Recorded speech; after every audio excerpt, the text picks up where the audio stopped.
விரக்தியில் அப்படியே நின்று விட்டாள். என் பிள்ளைகளை இந்த நிலைமையில் நான் பார்க்க வேண்டும். இனி இந்த உலகம் எனக்கு தேவையில்லை என்று மனமுடைந்து கதறி அழுகின்றாள்.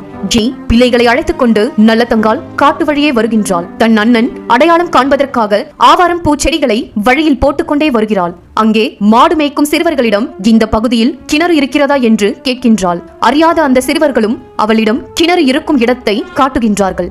அந்த கிணற்றின் அருகே பிள்ளைகளுடன் நல்லதங்காள் அமர்கின்றாள். பசி மயக்கத்தில் குழந்தைகள் அனைவரும் உறங்கிவிட்டார்கள். குழந்தைகளின் பசியை தீர்க்க முடியாத பாவியாகி விட்டேன். இனி இந்த பொல்லாத உலகில் நாம் வாழ தேவையில்லை என்று நல்லதங்காள் விரக்தியில் எழுந்து நின்று தன் கணவன் காண்பதற்காக கிணற்றின் ஒரு புறம் தாலியையும் தன் அண்ணன் காண்பதற்காக மறுபுறம் பிள்ளைகளுக்கு பால் ஊட்டும் சங்கையும் வைத்துவிட்டு தூக்கத்தில் இருக்கும் பிள்ளைகளில் ஒரு பிள்ளையை எடுத்து மனதை கல்லாக்கி கொண்டு கிணற்றில் போடுகின்றாள். இப்படியே ஒவ்வொரு பிள்ளையாக தூக்கி கிணற்றில் போடுகின்றாள். 6 பிள்ளைகளையும் கிணற்றில் போட்டுவிட்டாள். மூத்த மகனை அவள் தூக்கும் பொழுது அவன் கண் விழித்துக் கொண்டான். தாயிடமிருந்து தப்பித்து ஓட பார்க்கின்றான். உங்கள் வாரிசுக்காக நான் ஒருவனாவது இருக்கிறேன் என்று மகன் கெஞ்சுகின்றான். ஆனால் நல்லதங்காள் அவனையும் பிடித்து தூக்கி வந்து கிணற்றில் போட்டுவிட்டாள். கடைசியாக அவளும் கிணற்றில் குதித்து தன் உயிரை மாய்த்து கொண்டாள்.